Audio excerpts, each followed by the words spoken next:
দুর্নীতিতে জড়িতদের বিষয়ে অর্থনৈতিক শ্বেতপত্রে নেই স্পষ্ট ধারণা। দায়ীদের আইনের আওতায় আনা কঠিন বলছেন বিশ্লেষকরা। সূত্র ধরে অপরাধী শনাক্তের পরামর্শ কমিটির। খেয়াল রাখতে হবে যে এভিডেন্সগুলো কালেক্ট করার সময় তারা যেন এমন কোনো ফাঁকফোকর যেন না থাকে যাতে এরা আবার পার পেয়ে যায়।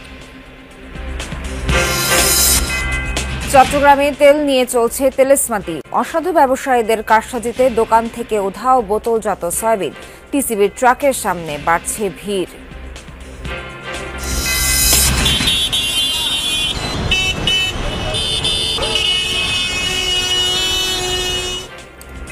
রাজধানীতে যেন চলছে হর্ন বাজানোর প্রতিযোগিতা।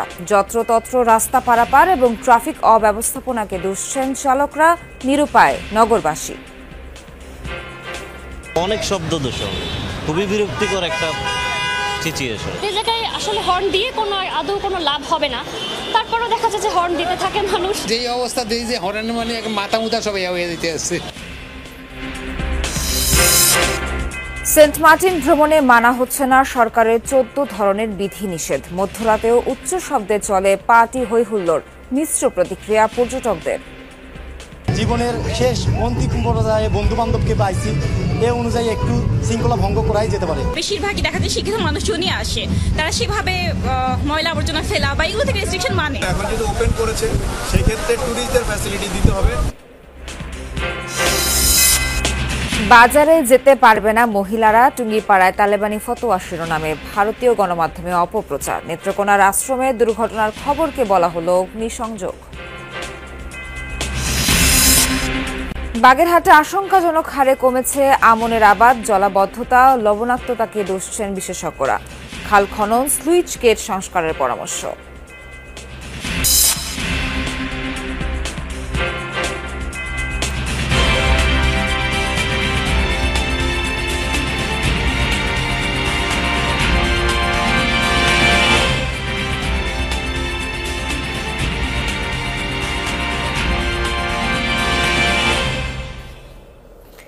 শুভ সকাল, স্বাগত সবাইকে। আমন্ত্রণ যমুনা নিউজ। এতক্ষণ শিরোনাম দেখছিলেন, বিস্তারিত খবর জানাবো নাবিলা সোহার। অর্থনৈতিক শ্বেতপত্রে উঠে এসেছে আর্থিক খাতে লুটপাটের চালচিত্র। তবে দোষীদের শনাক্ত এবং তাদের বিচার কিভাবে সম্ভব তা নিয়ে নেই কোনো দিক নির্দেশনা। তবে কমিটির সদস্যরা বলছেন শ্বেতপত্রে দুর্নীতির প্রক্রিয়া তুলে ধরা হয়েছে। সূত্র ধরে অপরাধী চিহ্নিত করবে সরকারের বিভিন্ন সংস্থা। বিশ্লেষকরা বলছেন অভিযোগের বিষয়ে সুনির্দিষ্ট না করায় ফাঁকফোকর গলে বেরিয়ে যাবে অপরাধীরা। আওয়ামী লীগ শাসন আমলে ব্যাংকিং খাতে হয়েছে সবচেয়ে বেশি অনিয়ম দুর্নীতি। ঋণের নামে পাচার হয়েছে ব্যাংকের টাকা।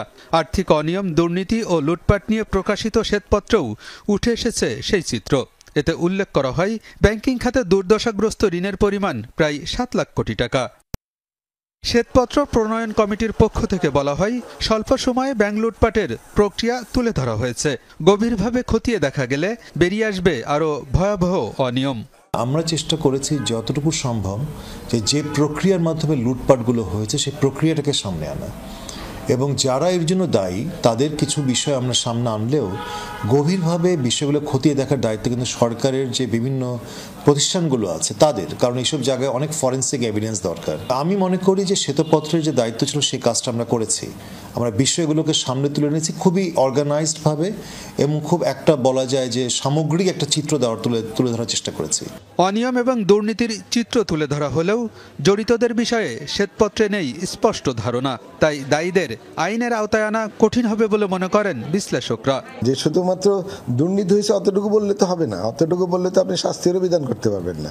আপনি কোন কোন ঘটনাগুলো নিয়ে হয়েছে, কার আমলে কতটুকু হয়েছে, কি কি কারণে হয়েছে, কোন সার্কুলারের জন্য হয়েছে, কোন সার্কুলার প্রোটেকশন দিয়েছে, কোন সার্কুলার উৎসাহিত করেছে, এগুলো উল্লেখ করতে হবে। তা না হলে তো আসলে আপনার এইগুলোকে উদ্ঘাটন করা যাবে না, দুর্নীতির সূত্রগুলো উদ্ঘাটন করা যাবে না।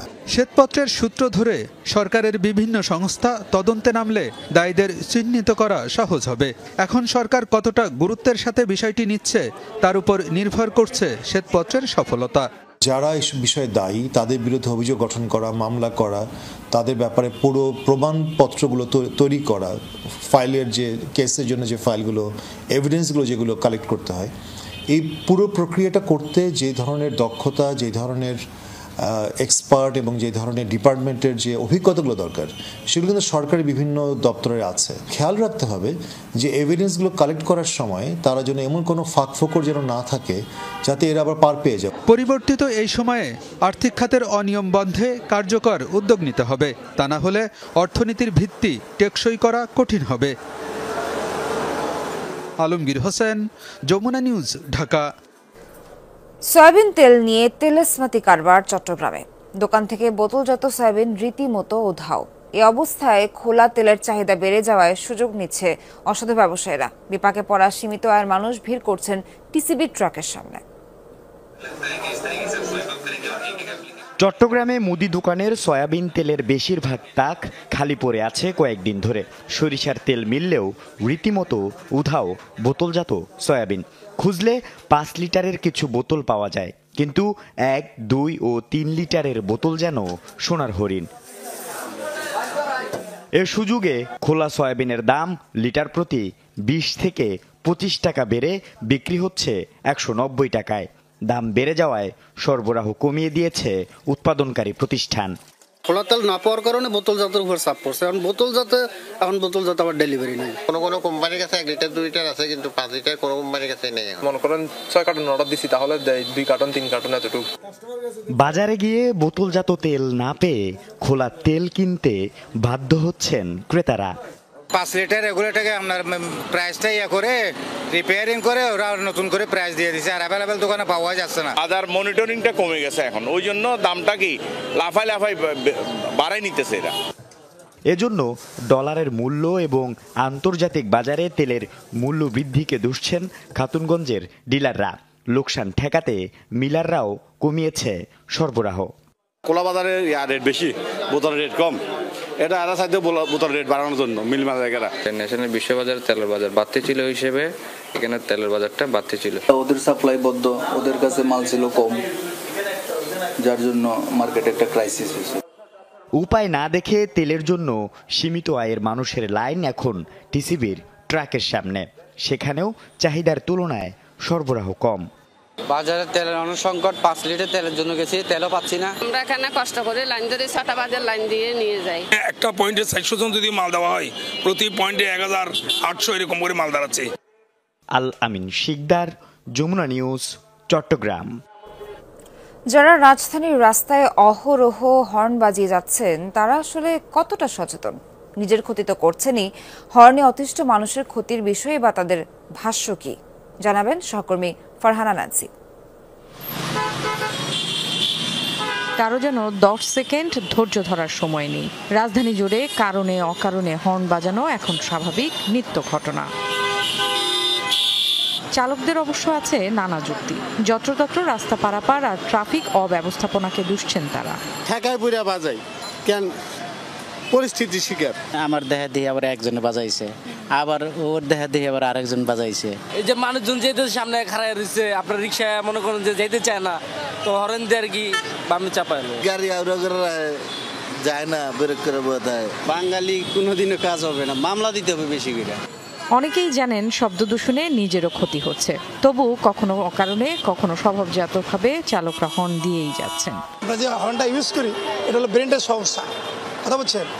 অতএব এটা যদি পদক্ষেপ নেয় প্রশাসন ঘোরাঘোরার থেকে, তাহলে এটা ঠিক আছে। কোনোভাবেই কাম্য না, এবং সুস্থ মানুষ অহেতুকভাবে হর্ন বাজায় না, ম্যাক্সিমাম মানে না আর কি। হ্যাঁ, আমার মনে হয় অনেকে সচেতন না এই কারণে। শুধু রিস্কের কারণে হয়তো হঠাৎ মঠাৎ একটু দেই, তাছাড়া হর্ন দেওয়ার প্রশ্নই আসে না। অনেক শব্দ দূষণ, খুবই বিরক্তিকর একটা সিচুয়েশন। যারা ভুক্তভোগী তারা নিরুপায়, যেন অনেকটা অজান্তেই মেনে নিয়েছেন এই নগরে এভাবেই চলতে হবে। যেই অবস্থা দেই যে হরেন মানে মাথা মুথা সবাই হয়ে দিতে আসছে। রিক্সা দিয়ে যে বিভিন্ন পণ্য মাইকিং, এটা তো চরম শব্দ দূষণে আছে। দেখতে পাচ্ছেন যে গাড়ি জ্যামে আটকে আছে বা কোনো সিগন্যালে আটকে আছে, এই জায়গায় আসলে হর্ন দিয়ে আদৌ কোনো লাভ হবে না। তারপরেও দেখা যাচ্ছে যে হর্ন দিতে থাকে মানুষ। এখন সরকার থেকে যদি এই বিষয়ে কোনো কিছু পদক্ষেপ নেয় আমাদের জন্য ভালো। বিকট আর অনবরত হর্নের শব্দ দূষণে শ্রবণ শক্তি লোপ সহ নানাবিধ সমস্যায় পড়ছে মানুষ। শব্দ দূষণকারী আর এর শিকার যারা, তারা সবাই চান প্রতিকার। নগরবাসীকে হতে হবে ধৈর্যশীল আর অন্যের অধিকারের ব্যাপারে সচেতন। Farhana Nancy, Jamuna news, Dhaka. প্রবাল দ্বীপ সেন্ট মার্টিন ভ্রমণে মানা হচ্ছে না 14 ধরনের সরকারি বিধিনিষেধ। মধ্যরাতেও উচ্চ শব্দে চলছে পার্টি আর হৈহুল্লোড়। এতে দেখা দিয়েছে পরিবেশ বিপর্যয় আর শব্দ দূষণের শঙ্কা। নিষেধাজ্ঞা নিয়ে মিশ্র প্রতিক্রিয়া পর্যটকদের। সেন্ট মার্টিন থেকে আরো জানাচ্ছেন আরিফুর রহমান সবুজ, ছবি তুলেছেন জিহাদ ইসলাম।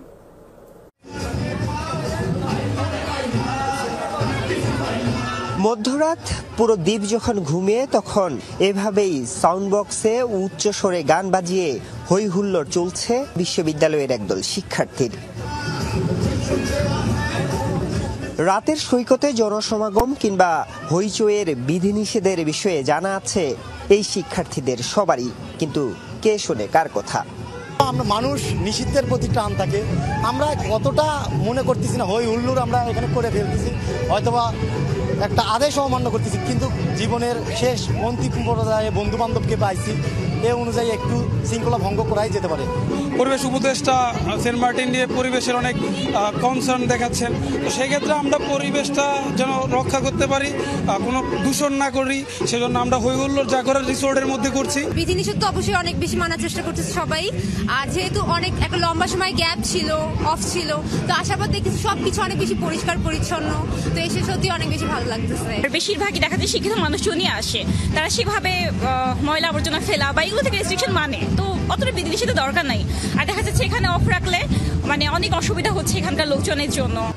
সরকারের জারি করা 14 ধরনের বিধিনিষেধের মধ্যে অন্যতম রাতে আগুন জ্বালিয়ে করা যাবে না বারবিকিউয়ের আয়োজন, কিন্তু কর্টেজ রিসোর্টগুলোতে অবাধে চলছে তাও। এরকম যারা শিক্ষা সফরে কিংবা বন্ধু বান্ধব সহ সেন্ট মার্টিনে আসছেন, বড় পরিসরে কিংবা সৈকতের মধ্যে সম্ভব না হলেও রিসোর্টের মধ্যে আয়োজন হচ্ছে এরকম গান বাজনা কিংবা বারবিকিউ পার্টির।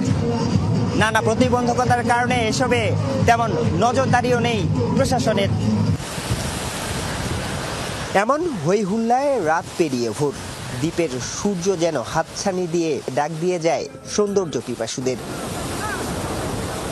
প্রশ্ন হচ্ছে যে সেন্ট মার্টিন তার অপার সৌন্দর্যের ডালি সাজিয়ে অপেক্ষা করে পর্যটকদের জন্য, তা রক্ষায় কতটা সচেতন তারা। এমনকি নিষেধাজ্ঞা সত্ত্বেও সংকটাপন্ন ছেঁড়া দ্বীপেও দাপিয়ে বেড়াচ্ছেন শত শত ভ্রমণ পিপাসু। এখানে এসে অনেক গাছ দেখতে পাচ্ছি, যে বীজগুলো আগে দেখে আসছি কোথাও গাছ দেখি নাই সেভাবে। এখানে এত সবুজ নীল মনে হচ্ছে লটস অফ কালার এখানে মিশে আছে। যদি আপনি ইনিশিয়েটিভ না নিয়ে আপনি ট্রলারওয়ালাদের ধরেন অথবা আমাদেরকে যদি হ্যারাস করেন, এটা ঠিক না। যদি নিষিদ্ধ থাকে দ্যাট ইজ নিষিদ্ধ। এতদিন নিষিদ্ধ ছিল আমরা কিন্তু আসি নাই, কিন্তু এখন যদি ওপেন করেছে সেক্ষেত্রে ট্যুরিস্টদের ফ্যাসিলিটি দিতে হবে। তবে পর্যটক কিছুটা কম থাকায় আর প্লাস্টিক পলিথিন একেবারে নিষিদ্ধ হওয়ায় এবার আগের চেয়ে বেশ পরিচ্ছন্ন দ্বীপের চারপাশের সৈকত। Arifur Rahman Sabuj, Jamuna News, Saint Martin, Cox's Bazar. শীত জেঁকে বসেছে দেশের উত্তরাঞ্চলে, বাড়ছে কুয়াশার দাপটও। আরো জানতে যাব আমাদের সহকর্মীদের কাছে। শুরুতেই যাব নওগাঁয়, সেখানে আছেন আমাদের সহকর্মী শফিক ছোটন। ছোটন, গতকাল তো তাপমাত্রা 9.9 ডিগ্রিতে নেমেছিল, আজ কি অবস্থা দেখছেন? কুয়াশা কেমন, শীত কেমন অনুভূত হচ্ছে?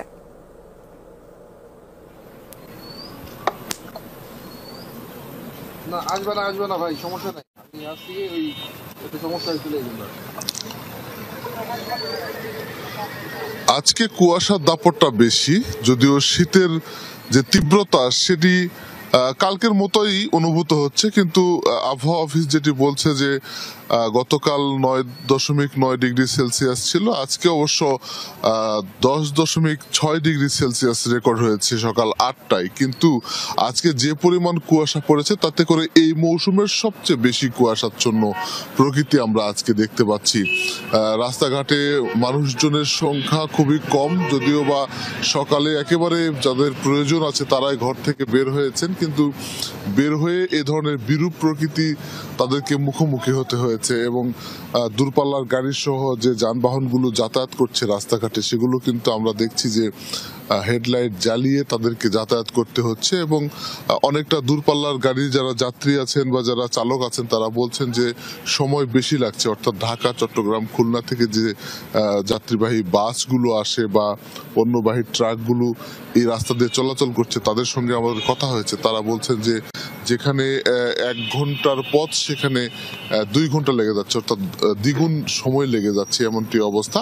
এর বাইরে যদি বলি যে শীত এবং এই কুয়াশার কারণে ব্যাপক প্রভাব পড়েছে জনজীবনে। মানুষজন আসলে ঘর থেকে বের হতে পারছেন না, বিশেষ করে শিশু এবং বয়স্ক যারা, তারা বিভিন্ন রোগে আক্রান্ত হতে শুরু করেছেন। হাসপাতালগুলোতেও কিন্তু ঠান্ডাজনিত রোগে যেমন ডায়রিয়া, নিউমোনিয়া বা শ্বাসকষ্ট, হাঁপানি যাদের আগে থেকে আছে, তারা কিন্তু বেশ অসুস্থ হয়ে পড়ছেন এবং হাসপাতালে চিকিৎসা নিচ্ছেন, এমনটি আমরা দেখছি।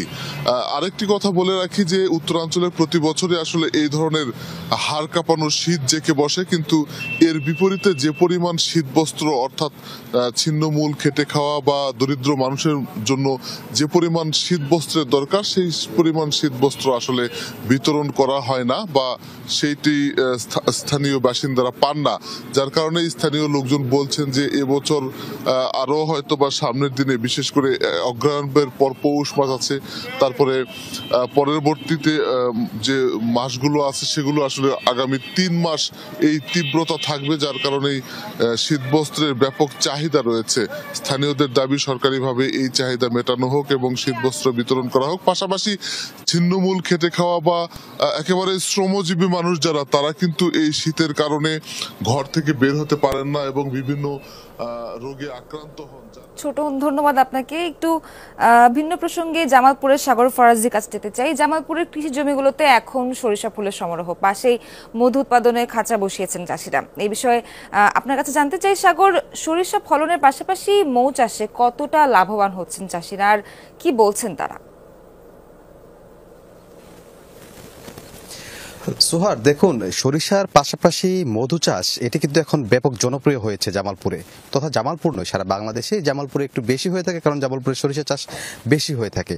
তো সেই জায়গা থেকে এই শীত মৌসুমেই, এই নভেম্বর থেকে এপ্রিল পর্যন্ত এই শীত মৌসুমটাই কিন্তু তারা, যারা মধু সংগ্রহকারী রয়েছেন, তারা কিন্তু এই চাষাবাদ করে থাকেন। এবং আমি এখন যেখানটায় রয়েছি, এটা হচ্ছে জামালপুরের ইসলামপুরের একটি কৃষি মাঠ। এই মাঠে এই একটি ক্যাম্পে কিন্তু এসেছি, যেখানে মধু সংগ্রহের কার্যক্রম চলমান রয়েছে। তো একটি তথ্য জানতে,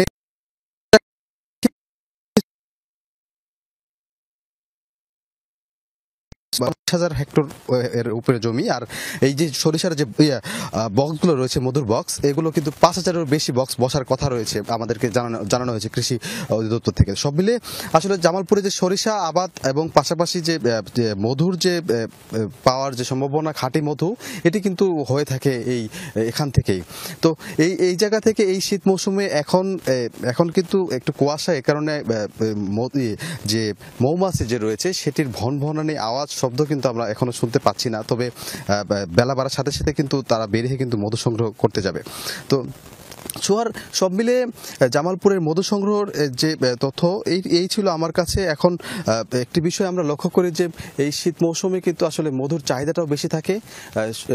এখান থেকে অনেকে পাইকারি দরে অথবা খুচরা নিয়ে কিন্তু যায় আশেপাশে সবাই। এই ছিল সোহার। সাগর, ধন্যবাদ আপনাকে। রাজধানীর কাকরাইল এলাকায় মোটরসাইকেলের নিয়ন্ত্রণ হারিয়ে দুর্ঘটনায় পড়া তাসনিম ফেরদৌস তুলন নামে এক শিক্ষার্থীর মৃত্যু হয়েছে। গুরুতর আহত তামিম রহমান নামের অপর শিক্ষার্থী। শনিবার রাত 8টার দিকে কাকরাইলের প্রধান বিচারপতির বাসভবনের সামনের রাস্তায় হয় দুর্ঘটনাটি। স্বজনরা জানান, রাতে দুই বন্ধু মোটরসাইকেল চালিয়ে যাচ্ছিল। কাকরাইলে নিয়ন্ত্রণ হারিয়ে ছিটকে পড়ে মোটরসাইকেলটি। ঘটনাস্থলে মারা যায় তুলন। আহত তামিম ঢাকা মেডিকেলে ভর্তি। নিহত তুলনের বাড়ি নারায়ণগঞ্জ জেলার 2500 থানার চম্পকনগর গ্রামে। সে তিতুমির কলেজে ফিজিওথেরাপি বিভাগের প্রথম বর্ষের ছাত্র ছিল। আহত তামিম সাউথ ইউনিভার্সিটির কম্পিউটার ইঞ্জিনিয়ারিং প্রথম বর্ষের ছাত্র। গোপালগঞ্জের টুঙ্গিপাড়ায় তালেবানি ফতোয়া, বাজারে যেতে পারবে না মহিলারা, এমন শিরোনামে ভারতীয় গণমাধ্যমে মিথ্যা খবর প্রচারে ক্ষুব্ধ স্থানীয়রা। প্রতিবাদ জানিয়েছে গওহরডাঙ্গা মাদ্রাসা কর্তৃপক্ষ। তারা বলছেন, ওয়াজ মাহফিল ঘিরে পুরুষ প্রাঙ্গণে বসা অস্থায়ী দোকানপাটে নারীদের না যাওয়ার অনুরোধ করা হয়েছিল। সম্প্রীতি নষ্টের জন্যই ছড়ানো হয়েছে এই অপতথ্য। শেখ মুজিবের জেলাতেই কট্টরপন্থীদের ফতোয়া, আজ থেকে মহিলাদের বাজারে যাওয়া বন্ধের নির্দেশ দেওয়া হয়েছে। ভারতীয় গণমাধ্যমের এই খবর নিয়ে অনলাইন অফলাইনে চলছে নানান আলোচনা সমালোচনা। গোপালগঞ্জে ধারণ করা একটি ভিডিও ফুটেজের খণ্ডিত অংশ তুলে ধরে চালানো হয় মিথ্যা প্রচারণা। গহরডাঙ্গা এলাকায় ফতোয়া মৌলবাদীদের গোটা দেশে ফতোয়া জারির হুঙ্কার কট্টরপন্থী। টুঙ্গিপাড়ার ঐতিহ্যবাহী গহরডাঙ্গা মাদ্রাসায় প্রতি বছরের মতো এবারও ২৭ থেকে ২৯ নভেম্বর পর্যন্ত ৩ দিন ওয়াজ মাহফিল অনুষ্ঠিত হয়। অংশ নেন বিভিন্ন প্রান্ত থেকে আসা লাখো মুসল্লি। পুরুষ ও নারীদের বসার জন্য ছিল আলাদা ব্যবস্থা। মাহফিল ঘিরে হরেক পণ্যের পসরাও সাজিয়ে বসেন দোকানিরা। এলাকার মধ্যে কোনো মহিলা প্রবেশ করবে না। গণজমায়েত এড়াতে ও শৃঙ্খলা রক্ষায় মাহফিল চলাকালে পুরুষ প্রাঙ্গণের অস্থায়ী দোকানগুলোতে নারীদের না যাওয়ার জন্য অনুরোধ জানানো হয়। মাদ্রাসা কর্তৃপক্ষ বলছে প্রতি বছরই মাহফিল চলাকালে এমন অনুরোধ করা হয়ে থাকে। তবে সাম্প্রদায়িক সম্প্রীতি নষ্টের উদ্দেশ্যে ভারতীয় গণমাধ্যম এ নিয়ে অপপ্রচার করছে। ভিডিওতে দেখা যাচ্ছে যে এটা কোনো বাজার নয়, অস্থায়ী কিছু দোকান, এবং মাইকে স্পষ্টভাবে বলা হচ্ছে এই নিয়ম শুধুমাত্র ৩ দিনের জন্য। ভিডিওটি এবং তাদের অপপ্রচারের অংশটুকু যদি কেউ মিলিয়ে দেখে তাহলে যে কারোর কাছে বিষয়টি নিন্দনীয় ও হাস্যকর মনে হবে। স্থানীয় পাটগাতি বাজারে দোকানি ও ক্রেতারা বলছেন বাজারে নারীদের কেনাকাটায় কখনোই কেউ নিষেধ করেনি। ভারতীয় গণমাধ্যমে মিথ্যা খবর প্রচারে ক্ষুব্ধ ধর্ম বর্ণ নির্বিশেষে টুঙ্গিপাড়ার বাসিন্দারা। বাজার করার কোনো সমস্যা আছে না, আমরা তো বাজারে আসতেছি, বাজার করতেছি। আমি নিয়মিত বাজার করি। না, বাধা নিষেধ নাই। মহিলারা র্যান্ডাম আসতেছে, বেচাকেনা করতেছি, আমাদের কাছে কোনো অভিযোগ নাই। ভারত যেটা প্রচার করতেছে এটা একদম মিথ্যা। আমরা বাজার করতেছি সবসময়, আমাদের কোনো বাধা আসি নাই। 3 দিনের জন্য ওই মেল শুধু ওই সীমিত একটা এলাকার জন্য। তারা যে সংবাদটি প্রচার করে সম্পূর্ণ ভিত্তিহীন, মিথ্যা। ভারতীয় কিছু গণমাধ্যমের এ ধরনের মিথ্যা প্রচারণা দুদেশের মানুষের মাঝে দূরত্ব আরও বাড়াবে বলে মত সব শ্রেণী পেশার মানুষের। জাহিদ হাসান, যমুনা নিউজ। নেত্রকোনায় একটি আশ্রমে দুর্ঘটনা থেকে লাগা আগুনের সামান্য ক্ষতিতে অপপ্রচার চালিয়েছে ভারতের মিডিয়া। বিভ্রান্তিকর তথ্য বিদেশে প্রচার এবং দেশের সামাজিক মাধ্যমে ছড়ানোর প্রতিবাদ জানিয়েছে সংশ্লিষ্ট কর্তৃপক্ষ সহ এলাকাবাসী। ঘটনাস্থল পরিদর্শন করেছে আইনশৃঙ্খলা বাহিনী, জানিয়েছে বিভ্রান্তি ছড়ানোর অভিযোগে নেওয়া হবে আইনগত ব্যবস্থা। ভাবে হিন্দুদের বাড়ি ঘর, দোকান, মন্দির, এমনকি বিগ্রহ পর্যন্ত ভাঙচুর করা হচ্ছে। অপপ্রচার থামছেই না ভারতীয় গণমাধ্যমের। একের পর এক কমিউনাল প্রোপাগান্ডা চলছে প্রচার মাধ্যমে। এবার টার্গেট নেত্রকোনা। সুব্রজিৎ, একদমই তাই। দেখো, গতকালকে 6 ডিসেম্বর খালিয়াজুরি উপজেলার মেন্দিপুর গ্রামে দুর্গা দয়াময় আশ্রম পুড়িয়ে দেওয়ার খবর প্রচার করা হয় পশ্চিমবঙ্গের কয়েকটি পত্রিকা ও টেলিভিশনে। কিন্তু ঘটনাস্থলে গিয়ে দেখা যায় সম্পূর্ণ বিপরীত চিত্র। আশ্রম কর্তৃপক্ষ বলছে আরাধনা শেষে মোমবাতি ও আগরবাতি নেভানো ছিল না। সেখান থেকেই রাতে ঘরে আগুন লেগে একটি আসন ও বিছানা ক্ষতিগ্রস্ত হয়। এটা মোমবাতি আগরবাতি এটার মাধ্যমে এই দুর্ঘটনাটা ঘটছে। আর আমার জানা মতে এই গ্রামে কোনো সাম্প্রতিক ঘটনা ঘটে নাই এবং কারোর সাথে বিরোধ নাই। যদি আসতো মন্দিরের দরজা জানালা গ্রিল ভাঙা থাকতো, একটা জানালা ভাঙ্গে এরকমটা হইতো, তখন একটা সন্দেহ থাকতো। লাগাই তুই গেছি গা, তখন বুড়ে আবার আয়া আমরা আবার পূজা দিতে হয়, তখন বুড়ে আয়া কবাট খুলছি, খুললিয়া দেখি যে বিছনাপত্র যা আছে বুঝে গেছে। ঘটনাটা মনে হয় মোম আগরবাতির দ্বারাই হয়েছে। গণমাধ্যমের পাশাপাশি সামাজিক মাধ্যমে বিভ্রান্তি ছড়িয়ে একটি মহল সম্প্রীতি নষ্টের পায়তারা করছে অভিযোগ স্থানীয়দের। আন্তর্জাতিকভাবে দ্বন্দ্ব লাগানোর জন্য এটা ফেসবুকে ভিন্নভাবে চড়াইতেছে। আমরা সকালে আসার আগেই দেখা যায় যে 2-1 কুচক্রি মহল এটা ওই যে বিভিন্নভাবে পায়তারা করে ওটা মোবাইলে ভাইরাল করে দিয়ে দিয়েছে। বিদায় আমরা এটা জোরালো ভাবে প্রতিবাদ জানাইতেছি। আমরা কারো কোনো ভেদাভেদ নাই। আমরা যখন আশ্রম হয় তখন আমরাই দেখাশোনার দায়িত্ব আমরাই করি। এখানে তো আমাদের কোনো হুমকি কেউ দিয়ে দেয় নাই বা এইটার প্রতি কোনো মানুষের কোনো হিংসা বিদ্বেষ এই ধরনের কিছু নাই। এই যে সাম্প্রদায়িক ঘটনা হতেই পারে না, কারণ যারা দায়িত্বে আছেন তারাই বলতেছেন, এবং আমার চাইতে 50 বছর 100 বছরের ভিতরে এরকম কোনো ঘটনা ঘটে নাই। কারা এই অপপ্রচারে জড়িত তা খুঁজতে আইনগত ব্যবস্থা নেওয়ার কথা জানিয়েছেন নিরাপত্তার দায়িত্বে থাকা সংশ্লিষ্ট কর্মকর্তারা। এই ঘটনা যেটা নিছক একটা দুর্ঘটনা মাত্র, সেইটাকে অন্য কিছুর রূপ দেওয়া কোনো মতেই গ্রহণযোগ্য নয়। তো যারাই এই বিষয়ে এই ধরনের কোনো কাজ করতে যাবে অবশ্যই আইন শৃঙ্খলা বাহিনী হোক বা যারাই এটাকে দেখছে তারা এর বিরুদ্ধে ব্যবস্থা গ্রহণ করবে। যারা বিভ্রান্তি ছড়াচ্ছে তারা সাম্প্রদায়িক সম্প্রীতি নষ্ট করতে চাচ্ছে বলেই প্রতীয়মান হয়। আমরা তাদের নজরদারি রাখছি, শীঘ্রই তাদের বিরুদ্ধে আইনগত ব্যবস্থা গ্রহণ করা হবে। জেলার আরও দুটি ব্যক্তিগত ও বিচ্ছিন্ন ঘটনায় ধর্মীয় রং চড়িয়ে সম্প্রীতি বিনষ্টের অপচেষ্টা চলছে বলে জানিয়েছে আইন শৃঙ্খলা রক্ষা বাহিনী। আমিন বাবু, যমুনা নিউজ। বাংলাদেশ থেকে পালিয়ে যাওয়া সাবেক প্রধানমন্ত্রী শেখ হাসিনাকে কেন ভারতে রাখা হয়েছে সে প্রশ্ন তুলেছেন এআইএমআইএম এর এমপি আসাদুদ্দিন ওয়াইসি। তাকে ফেরত পাঠানোর পরামর্শ দিয়েছেন তিনি। আর শিবসেনা এমপি প্রিয়াঙ্কা চতুর্বেদীর মন্তব্য হচ্ছে, বাংলাদেশের সংখ্যালঘু ইস্যুতে পদক্ষেপ না নিয়ে মিথ্যা প্রচারণা চালাচ্ছে কেন্দ্রীয় সরকার। উত্তরপ্রদেশের মুখ্যমন্ত্রী যোগী আদিত্যনাথের মন্তব্য ঘিরে তারা ক্ষমতাসীন বিজেপির সাথে মেতেছেন কথার লড়াইয়ে।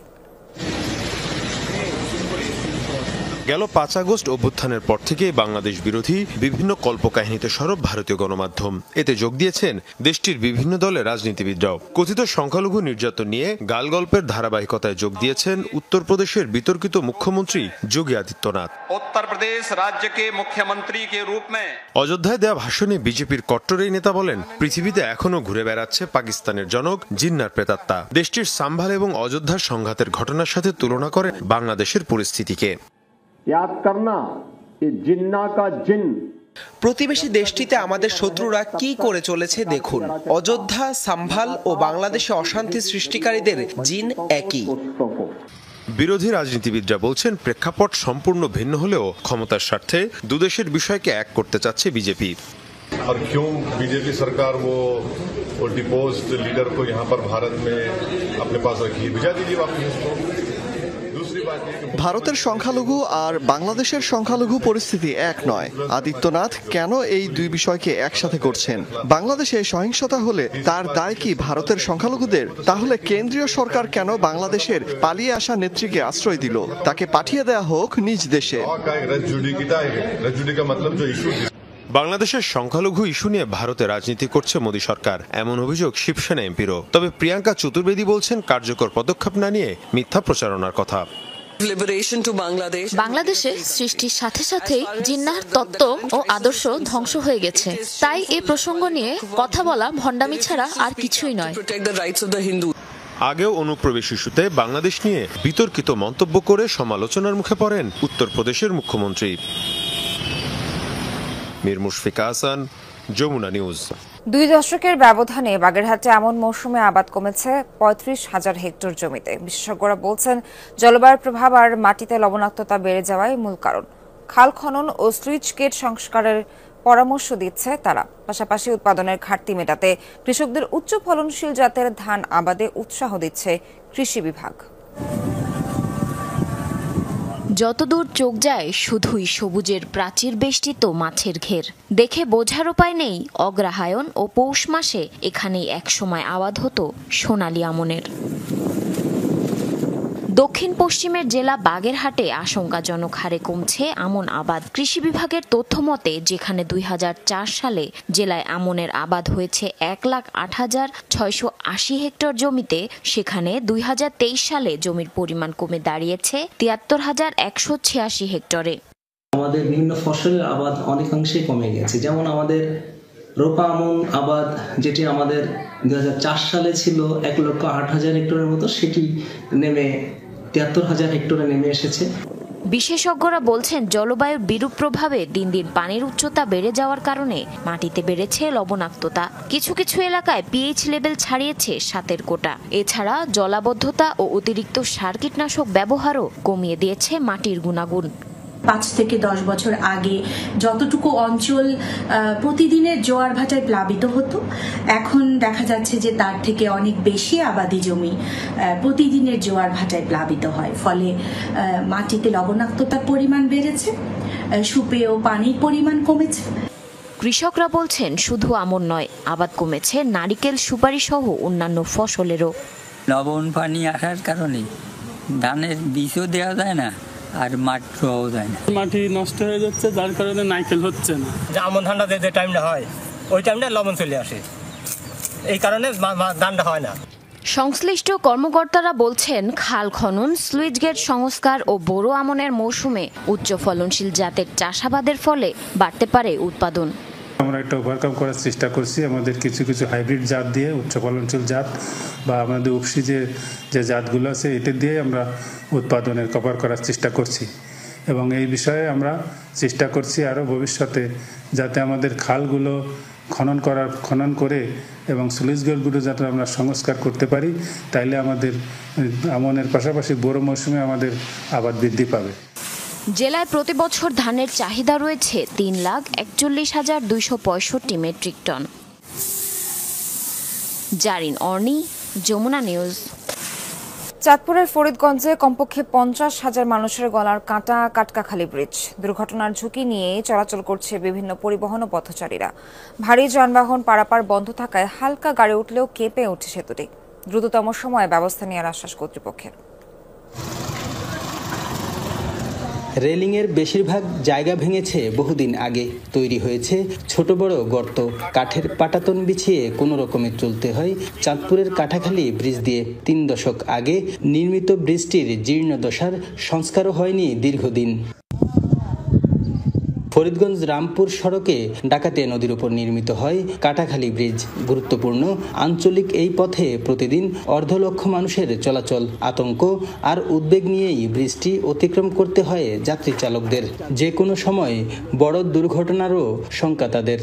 50,000 লোকের চলাচলের রাস্তা দিয়া তলা পাইতে গেছে বা অনেক জায়গায় ভাঙ্গা হয়ে গেছে, অনেক গাড়িও দুর্ঘটনা অ্যাক্সিডেন্ট হয়েছে। অবহেলিত হয়ে পড়ে আছে, এখান থেকে মানুষ আসা যাওয়া করতে খুব অসুবিধা। কয়েকবার এইভাবে উঠিয়ে নেওয়া হইতে কোনো কাজে আসে না। ব্রিজের উপর ছোট বড় যানবাহন উঠলেও বিপজ্জনকভাবে কেঁপে উঠে স্থাপনাটি। দুর্ঘটনা এড়াতে 6 মাস আগেই বন্ধ হয়েছে পণ্যবাহী যানবাহন চলাচল। ফলে এসব বাহনকে 20 কিলোমিটার পথ ঘুরে যেতে হয় গন্তব্যে। এতে গুনতে হয় বাড়তি জ্বালানি খরচ।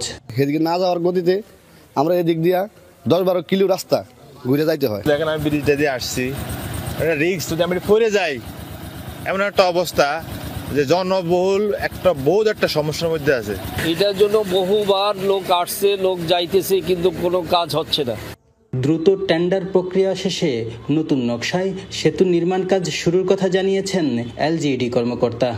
এস্টিমেটের কাজ চলমান আছে, সদর দপ্তরে এস্টিমেট হচ্ছে এবং এটা এস্টিমেট এবং অনুমোদন একসাথেই হয়ে গেলে আমরা টেন্ডার করে ফেলবো এবং টেন্ডার হওয়ার পরে আমরা কার্যক্রম শুরু করতে পারবো আশা করছি।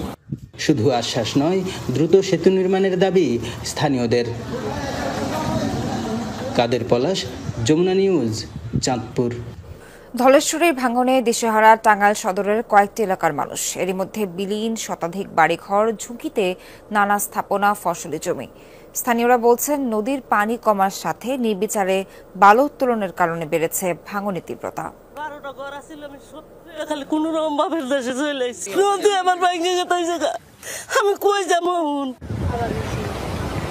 টাঙ্গাইলে ধলেশ্বরী নদীর ভাঙনে সহায় সম্বল হারিয়ে দিশেহারা এমন অনেকেই। নদীর পানি কমার পর থেকে গত 2 মাস ধরে সদর উপজেলার বেগুনটাল, কালিহাতির আকুয়া, বেলটিয়া সহ বেশ কয়েকটি এলাকায় বেড়েছে ভাঙনের তীব্রতা। ভাঙনের কারণ হিসেবে স্থানীয়রা দায়ী করছেন নদীর পার ঘেঁষে অবৈধভাবে বালু উত্তোলনকে। বালু ব্যবসায়ীরা প্রভাবশালী হওয়ায় জনপ্রতিনিধিদের কাছে বারবার ধর্ণা দিয়েও লাভ হয়নি। ভাঙন আতঙ্কে অনেকেই সরে যাচ্ছেন নিরাপদ আশ্রয়ে। অনেক আবাদ বসত হইতো, এই ধলেশ্বরী নদী ভাঙ্গা চুরিয়া অনেক বাড়িঘর গেছে চলে। এখন যা কিছু আছে, যদি নদীটা রোধ না করা হয় তাহলে আমাদের কোথায় মাথা গোজা ঠাই থাকবো না। বিগত সময়ে আমাদের স্থানীয় চেয়ারম্যান ছিলেন, তার সাথে আমরা অনেক যোগাযোগ করছি, তাতে কোনো কাজ হয়নি। আমাদের বর্তমান যিনি চেয়ারম্যান আছেন উনি ব্যাপারটা পরিদর্শন করছেন, কিন্তু কোনো ফলপ্রসূ হয়নি। যেগুলো সব বাড়িঘর ছিল এগুলা তো সব ভেঙে গেছে, ভাঙ্গা চুরে এখন এই যে অসহায় মানুষগুলা এরা কোথায় যাবে, কোথায় দাঁড়াবে, কোনো আমাদেরই নাই। ভাঙন ঠেকাতে আপাতত জরুরি ভিত্তিতে ব্যবস্থা নেওয়ার আশ্বাস পানি উন্নয়ন বোর্ডের। বেগুনটাল এলাকাটি ভাঙন প্রবণ, এখানে ভাঙন আছে, আমরা সরজমিনে পরিদর্শন করেছি। এখানে অস্থায়ী ভিত্তিতে কাজের পরিকল্পনা গ্রহণ করা হয়েছে। অস্থায়ী কাজ করতে আমাদের প্রায় 1.5 কোটি টাকার মতো লাগবে। এই ফান্ডের জন্য আমরা প্রস্তাব পাঠাচ্ছি, ফান্ডটা পেলে আমরা জরুরি প্রয়োজনীয় ব্যবস্থা নেব। অবৈধ বালু ব্যবসায়ীদের আইনের আওতায় আনা ও ভাঙন ঠেকাতে স্থায়ী পদক্ষেপের তাগিদ নদীপাড়ের বাসিন্দাদের। সাইফ আহমেদ, যমুনা নিউজ।